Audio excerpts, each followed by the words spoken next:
உலகெங்கிலும் மானுடனை மத அடிப்படையிலையோ சாதி அடிப்படையிலையோ வரையறுக்கிறது இல்லை. வரலாறுகளும் நீங்க பயணித்து பாருங்க.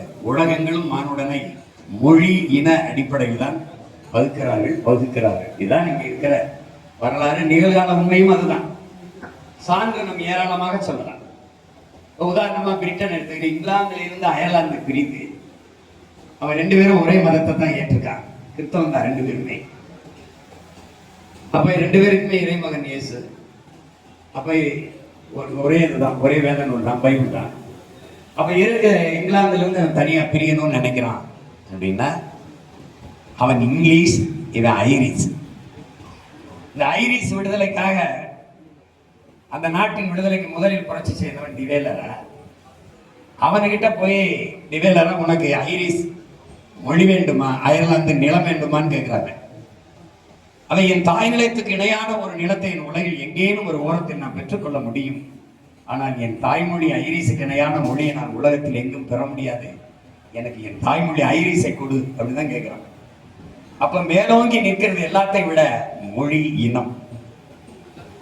இஸ்லாத்தை ஏற்றுக்கொண்ட முகமது தர்வீஸ் எழுதுங்கள் என் நெற்றியில், எழுதுங்கள் என் நெற்றியில் நான் இஸ்லாமியன் என்று அப்படின்னு முழங்கல, எழுதுங்கள் என் நெற்றியில் நான் அரேபியன் என்று அப்படிதான் சொல்றாங்க. நாளை என் மார்க்கம் அழிந்து விடுமானால் அதை கேட்க நான் இன்று இருக்க மாட்டேன், அதற்கு முன்பே இறந்து விடுவேன் என்று அவார் மொழி கவிஞன் ரசூல் அம்சத்து சொல்லல. நாளை என் தாய்மொழி அழிந்து விடுமானால் அதை கேட்கறதுக்கு நான் இருக்க மாட்டேன், இன்னைக்கே நான் இறந்துடுவேன். என் மொழி மரணிக்கிறதுக்கு முன்பு நான் மரணித்து விடுவேன். என் உயிருக்கிடையான என் மொழி மரணிப்பதற்கு முன்பு நான் என் உயிரை மரணித்து விடுவேன் சொன்னான். இதில் எல்லாவற்றிலையும் மேலோங்கி இருக்கிறத நீங்க பார்த்துட்டே வரணும். இங்கே நமக்கு இருக்கிற நிகழ்கால நம் நிலத்தோட தொடர்பு கொண்ட வரலாறு இந்திய துணைக்கண்டத்திலிருந்து பாகிஸ்தான் விடுதலை பெற்று போகுது. அதுக்கு காரணம் ஒரே மார்க்கம், ஒரே இறை, ஒரே வழி, நபிகளின் மொழி. இப்ப பிரிந்து போய் தனிநாடு ஆயாச்சு. இஸ்லாம் தனி நாடு கண்டுருச்சு பாகிஸ்தான்.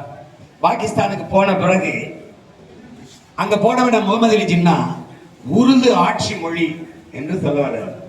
உருது ஆட்சி மொழின்னு அந்த நேரம் டாக்கா பல்கலைக்கழகத்தில் படித்துக் கொண்டிருந்த முஜிபுர் ரஹ்மானும் அவருடைய நண்பர்களும் கல்லூரி மாணவர்கள் கிளர்ச்சி செய்தாங்க. உருது ஆட்சி மொழி என்றால் என் தாய்மொழி வங்க மொழி என்னன்னு கேட்டார்.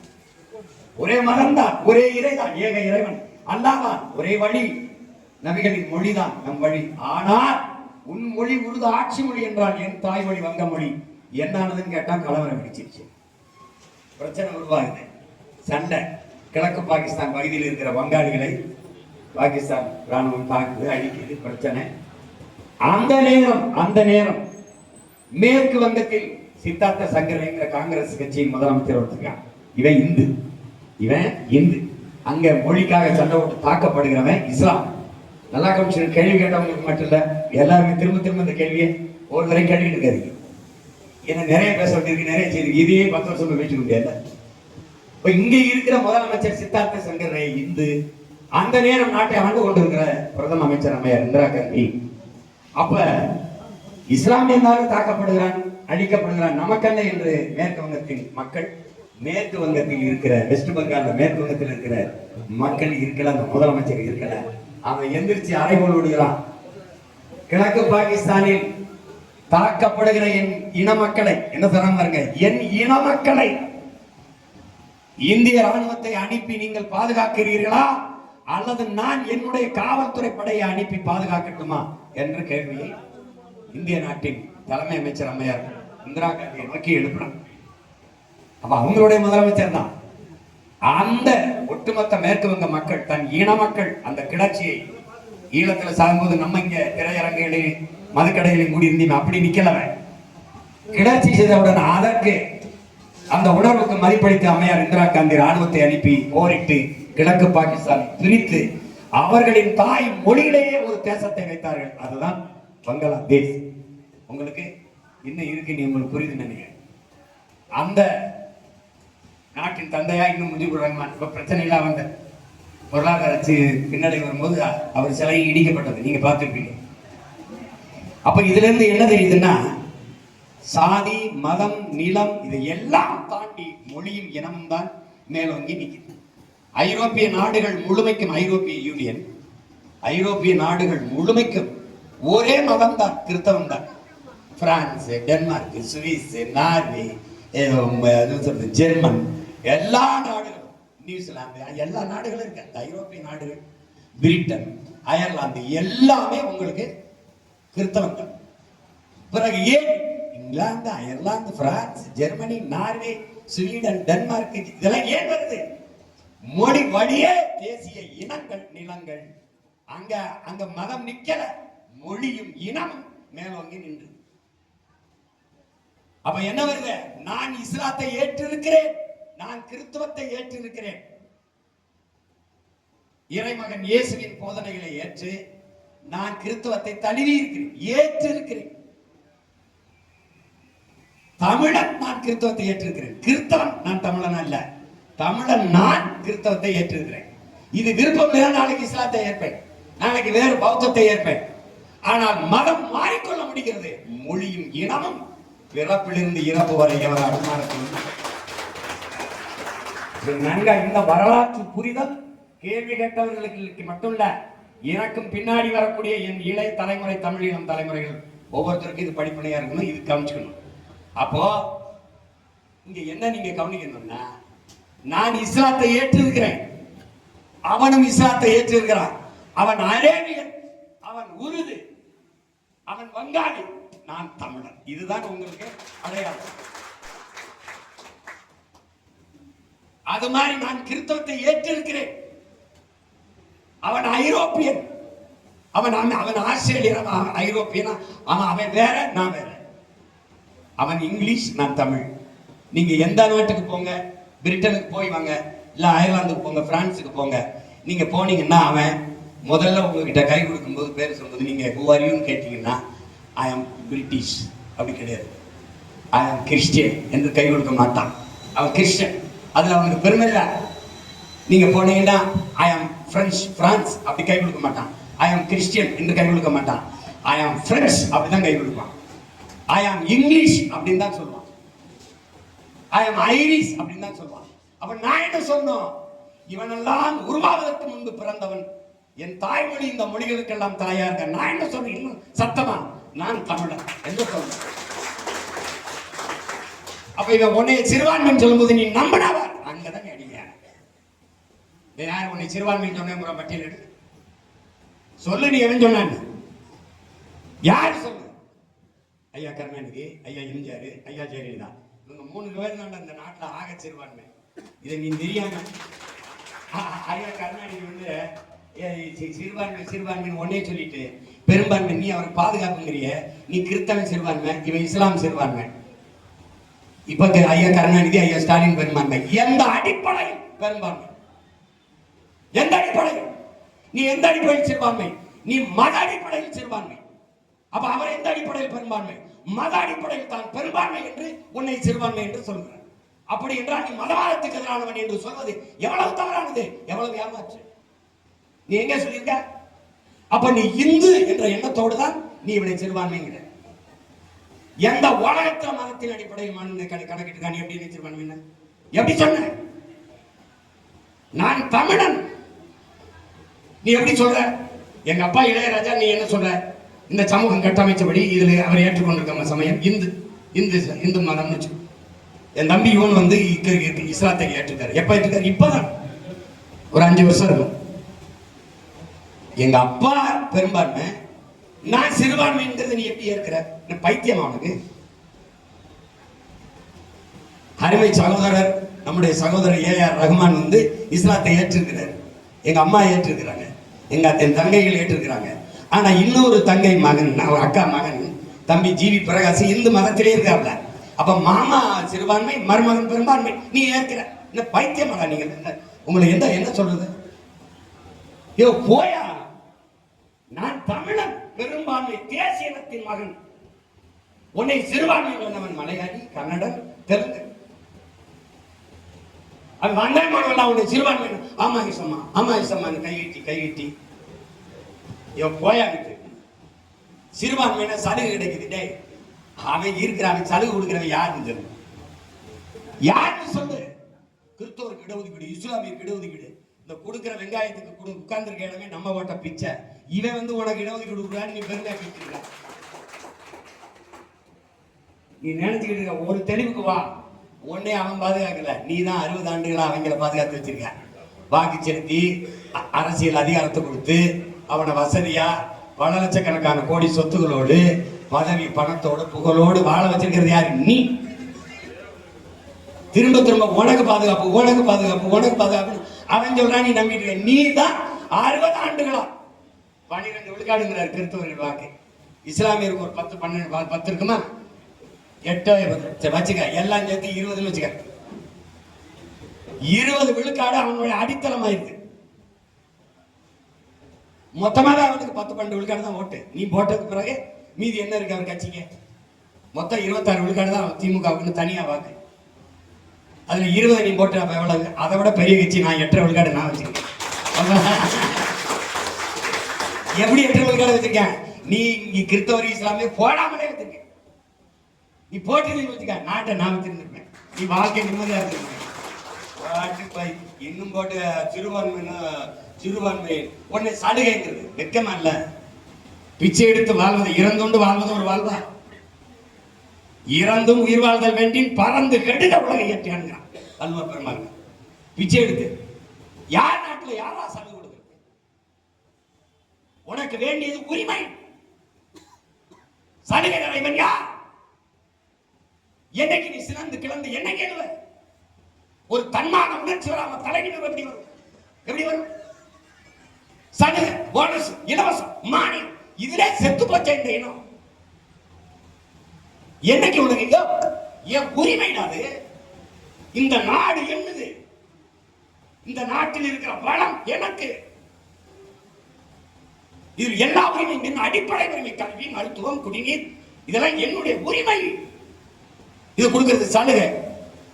இலவசம் எல்லாம் பண்ணிட்டு சொத்தடா வச்சிருந்தான். என்ன சோழ பரம்பரை, பாண்டிய பரம்பரை, பாடாவே லட்சக்கணக்கான ஏக்கர் நிலங்களை வித்துட்டு சொத்தை வித்துட்டு பொண்ணு மணி வைரத்தில் வித்துட்டு கொண்டாந்து கொடுத்தான். நீ போட்ட பிச்சை தான்டா. இதை வாங்கி வச்சுக்கிட்டு அவன் உனக்கு கொடுக்குறான்ட்டு 500 ரூபா கொடுக்குறான்னு வாங்கிட்டு 5 ஆண்டு கால வாழ்க்கையை அடமான வைக்கிற உங்களை என்ன பேசி திருத்துறது? உங்களுக்கு எதுக்கு பைபிள்? எதுக்கு குர்ஆன்? எதுக்கு பாரதத்துக்கு? எதுக்கு தேவாலயங்கள்? எதுக்கு பள்ளிவாசல்கள்? எதுக்கு ஜபம்? எதுக்கு தொழுகை? எதுக்கு சாராயம் விற்கிறா? அதை வந்து சகித்துக்கிற நீ. எல்லாம் இன்னையிலிருந்து இனிமே சிறுபான்மை பெரும்பான்மை எவனா சொன்ன செருப்ப கட்டி அடிச்சு யாரா சிறுபான்மை, யாரா சிறுபான்மை சொல்ல. இதனால சிறுபான்மையின் பாதுகாப்பு என்பது இந்த திராவிட கட்சி தலைவர்களின் பாதுகாப்பு தான். அவர்களின் பாதுகாப்பு தான் சிறுபான்மை பாதுகாப்பு. என்ன சிறுபான்மை? நிலைனா அரேபிய நாட்டில இருந்து ஆப்பிரிக்கால இருந்து இறங்கிய என்ன உனக்கு? மார்க்கமும் சமயம் தான் வந்தது, கிறிஸ்தவம் வந்தது, இஸ்லாம் வந்தது. நீ ஏற்றிருக்கிற காரணம் என்ன? காரணம் என்ன? ஐரோப்பாவில் தொடங்கிய அரேபியாவில் தொடங்கிய தோன்றிய இந்த சமயங்கள் இந்த நிலப்பரப்பில் பரவ காரணம் என்ன? உலகெங்கும் இவ்வளவு வேகமா பரவ, குறிப்பா இந்தியாவில் இந்த நிலத்தில் தோன்றிய பௌத்தம் எல்லா நாடுகளிலும் பரவிருக்கு. சீனம், இந்தோனேசியா, ஜப்பான், இலங்கை, இந்த நாடுகளில் எல்லாம் பரவிருக்கு. ஆனால் இவர்கள் தோன்றி இவர்கள் இந்த இந்து மதம் ஒன்று இருந்ததில்லை. அது ஒரு சொல் உருவாக்கப்பட்டது. சமணம், பௌத்தம், வைணவம், சவம், சீக்கியம், அந்த பாசியம், இந்த மாதிரி மதங்கள் எல்லாம் கூட்டு பொரியல், அவியல், முட்டை இதெல்லாம் சேர்த்து சாப்பாடுன்னு பேர் வச்ச மாதிரி இந்த சமயங்களை எல்லாம் சார் வில்லியம் ஜோன்ஸ் அந்த கல்கத்தாவினுடைய ஆளுநராக இருந்தவன் இவங்க திருப்பி திருப்பி பேசணும்னு எவன் ஆங்கில இந்தியன்லையோ, இவன் பார்சிலையோ, அவன் கிறிஸ்தவலையோ, அவன் இஸ்லாமியிலையோ அவன்லாம் இந்துன்னு ஒரு சட்ட வரைவை உருவாக்கிட்டு போயிட்டான். அதை கட்டியாக முடிச்சுட்டான். இவன் அழுத்தத்தில் அவன் என்னன்னா வெள்ளையா இருந்த உடனே இவங்கெல்லாம் நம்ம ஆரிய வம்சாவளி, நம்ம வம்சாவளி இவங்கெல்லாம் நினைச்சு அவன் என்ன பண்ணிட்டான், இவனுடைய மொழி தான் சிறந்ததுன்னு, இவனுடைய இலக்கியம் தான் சிறந்ததுன்னு மேக்சிமம்ல இருந்து எல்லாம் இவங்கெல்லாம் இந்த சர் வில்லியம் ஜோன்ஸ் எல்லாம் சமஸ்கிருத இலக்கியங்கள் தான் கொண்டு போனான். எல்லிஸ் வந்த பிறகுதான் அது மாறுது. G Pope, Ellis, Veeramamunivar, Joseph எல்லாம் வந்த பிறகுதான் அது மாறுது. எல்லிஸ் தான் அதில் பெரும்பங்காற்றினார். அதுக்கு மூத்த ஒரு மொழியும் பெரிய தொன்மை இலக்கியம் கொண்ட ஒரு மொழி இருக்குடா, ஒரு இனம் இருக்குடான்னு அவர் தான் எடுத்துட்டு போனார். அவர் தான் திருக்குறளே அச்சில் ஏற்றினார். நம்ம பாட்டனார் கந்தப்பனார் கொடுத்து ஓலைச்சுவடியிலிருந்து. அது தனி வரலாறு. அப்ப இவங்க அதனால வேண்ட பிடிச்சுக்கிட்டான். அத இறந்து போன மூத்த சங்கராச்சாரியர் அவரு பெரியவர், அவர் சொல்றாரு, வெள்ளக்காரன் வந்து நமக்கு இந்துன்னு ஒரு பொது பேர் வச்சானோ இல்லையோ நாம தப்பிச்சோன்ற எழுதியிருக்காரு. எழுதியிருக்காரு புத்தகத்துல ஒண்ணு, நான் எடுத்து ஒண்ணு போட்டு விடுறேன் மகிழ்ச்சி படிக்க. இல்லைன்னா என்ன ஆகும்? யாரால் இந்து பெருங்கூட்டமா திரட்ட முடியாது. என்னை வந்து பண்ணலன்னா பறையண்ணா நாடாருனா செட்டியாருனா போனாருனா தேவரன் வன்னியர்னா கவுண்டர்னா, அப்ப இவன் வந்து இங்க வந்து நின்றுவான். யாரால் இந்து மண்டல் ஏறி இருக்கு. அப்ப ஒன்று திரட்ட முடியுது. அவன் தனிச்சு நின்று பார்த்தான், ஒன்றும் செய்ய முடியல. அப்ப இந்த மதமா ஒன்று திரட்டோம்னா அது வேலை செய்யும். ஏன்னா கல்லு இந்த இந்த சாராயம், அந்த கொக்கை நாபி, இந்த கஞ்சா இதெல்லாம் பயன்படுத்தினா தான் தொட்டு நாக்கில் வைக்கணும், குடிக்கணும், அப்பதான் போதையிடும். ஆனா சாதியும் மதமும் சொன்ன உடனே ஏறிடும்ன்றான். அதுதான் மார்க்ஸ் மதம் ஒரு அபிங்கிறான். சாதிய மதம் சொன்ன உடனே ஏறிடும், கிருன்னு ஏறிடும் போத. இந்த சாராயம் குடிக்கிற, இந்த பிராண்டி விஸ்கி குடிக்கிற, இந்த கஞ்சா காலம் படுத்து தூங்கின தெளிஞ்சிடும். ஆனா சாதி மதம் போல ஏறிச்சு செத்து பாடையில போனாலும் இல்லை. அங்கே போய் ஆறுமுக நாடார் கல்லறை, முத்துமணி இந்த சுப்பிரமணிய கவுண்டர் வந்து எழுதி வச்சிருப்பான் ஜமான் இல்ல, செத்து போனாலும் போதும். அப்ப இங்க இருக்கிற சிக்கல் என்னன்னு, இதுதான் சிக்கல். இந்த மதம் இல்ல, அவன் ஒரு அடையாளத்தை வச்சுட்டான். அதனால அவன் சட்டவரைப்படி சைவத்தை ஏற்றிருந்த தமிழர்கள், வைணவத்தை ஏற்றிருந்தவர்கள், சமணத்தை தள்ளி இருந்தவர்கள், பௌத்தத்தை ஏற்றிருந்தவர்கள், சீக்கியத்தில் இருந்தவர்கள் எல்லாருமே இந்து என்று ஆயிடுச்சு. இப்ப என் கோயில்ல சமஸ்கிருதத்தில் வழிபாடு நடத்த முடியுதில்ல. ஐயா நீங்களும் கேளுங்க, அருத்தந்தை ஐயா, என் கோயில்ல சமஸ்கிருத, அதே மாதிரி பஞ்சாப்ல இருக்க பொற்கோயிலுக்குள்ள நீ சமஸ்கிருதத்துல மந்திரம் உதவியா? அவனு இந்துன்னு தான் நீ சொல்ற, எங்க சொல்லிட்டா ஒரு தடவை மந்திரம் உதவிப்பா. அப்பது அதனால அது ஆயிடுச்சு. கிறிஸ்தவம் இஸ்லாமும் இருந்ததில்லை, வந்தது. அது ஏன் இந்த சமயங்கள் பௌத்தம் கிறிஸ்தவம் இஸ்லாம் பரவிய அளவுக்கு இந்த இந்து சமயம் வெவ்வேறு நாடுகளில் பேரளவுக்கு பரவல அப்படின்னா அதுல இருக்கிற சாதிய இழிவு, ஏற்றத்தாழ்வு, தீண்டாமை, கொடுமை, இந்த பிறப்பின் அடிப்படையில் இருக்கிற பேதம் என்ன செய்து பரவ விடலை. ஆனால் இந்த கிறிஸ்தவம் இஸ்லாம் இங்க வேகமா பரவியதற்கு காரணம் என்ன? இங்க இருக்கிற சாதிய இழிவு, தீண்டாமை, கொடுமைக்கு எதிரான புரட்சியாக இது இருந்துட்டதுனால தன்னை போல் பிறரையும் நேசிப்பாயாக ஆமேன் அப்படின்னு அவன் வந்து இவனை பார்த்தாத்திட்டு தொட்டாத்திட்டுனா அவன் வந்தான் தலையில கையை வச்சு ஆண்டவருக்கு தோத்துறோம்னா, பாதி வெள்ளையா இருக்கிறவன் பார்த்தாத்திட்டு தொட்டாத்திட்டுனா, முழு வெள்ளையா இருக்கிறவன் தொட்டு ஆண்டவருக்கு தோத்துறோம்னா ஆமா தோத்துறோம்னு பின்னாடி போயிட்டான், கிறிஸ்தவத்தை ஏற்றுட்டான். இதுதான் இங்க நடந்தது. ஏய் வாடா பரப்பையில, ஏய் வாடா பல்லப்பையில, இஸ்லாத்தை ஏற்றான், வாங்க பாய்னா வரையம் பலனா இருக்கிறதுக்கு பாயா இருக்கிறது போயிட்டான். இவ்வளவுதான் இங்க நடந்தது. இதனாலதான் எங்கள் அண்ணன் பழனிபாபா அவர்கள் இஸ்லாம் நாட்ட ரிலிஜன், இட்ஸ் a revolution. அது மாதிரிதான் கிறிஸ்தவம். இந்த சாதிய இழிவு, பிறப்பின் அடிப்படையில் பேதம் கற்பிக்கிற ஏற்றதாழ்வு, இந்த உயர்வுதாழ்வு பாராட்டுகிற இந்த இழிநிலையை போக்க எழுந்த கிளர்ச்சி, புரட்சி தான் இறைமகன் இயேசுவும் நபிகள் நாயகம் அவர்களும் இந்த நிலத்தில் உருவாக்கிய இந்த சமய புரட்சி என்பதை இளைய தலைமுறை பிள்ளைகள் புரிஞ்சுக்கணும். போட்டு குழப்பிக்கிற கூடாது. ரெண்டு பேரும் ஒரே தான். அநீதியை கண்டு அச்சம் கொள்ளாமல் துணிந்து எதிர்த்து போராடுகிறவன் எவனோ அவனே உண்மையான ஜிகாத். இது நபிகள் நாயகம். அநீதிக்கு எதிரான புரட்சி தீயை பற்ற வைக்கவே நான் இந்த பூமிக்கு வந்தேன். இது இறைமகன் இயேசு. ரெண்டு பேரும் ஒரே கோட்பாடு தான். அந்த கோட்பாடை கொண்டுதான் உங்க பிள்ளைகள் இந்த நிலத்துல 10 ஆண்டுகளா தேர்தல் களத்தில் நிற்கிறான், 15 ஆண்டுகளா அரசியல் களத்தில் நிற்கிறான். அதனால இனிமே சிறுபான்மை என்கிற இந்த உளவியல் நோயை தூக்கி போட்டு நான் பெரும்பான்மை தமிழ் தேசியனத்தின் மகன், அந்த நிமிர்வு உனக்கு வரும். வேணா சிறுபான்மை யார் சிறுபான்மை விளக்கு எப்படி சிறுபான்மைன்னு கேடு தெரிச்சு வடிவான். நீ எவனால் சிறுபான்மை நான் வந்து இதுக்குன்னு நீ நல்ல விலை உயர்ந்த சிறப்பு போட்டிருந்தா வீணாக்காத. வீட்டுல கக்கூஸ் கழுவிட்டு வச்சிருப்பீங்களா, தேர்ந்து விளக்கு மாதிரி கட்ட, அதை வச்சு அடிச்சிரு. வழக்குன்னு அவன் தான் அடிக்க சொன்னா அவனை போடுன்னு என்னையும் சொல்லி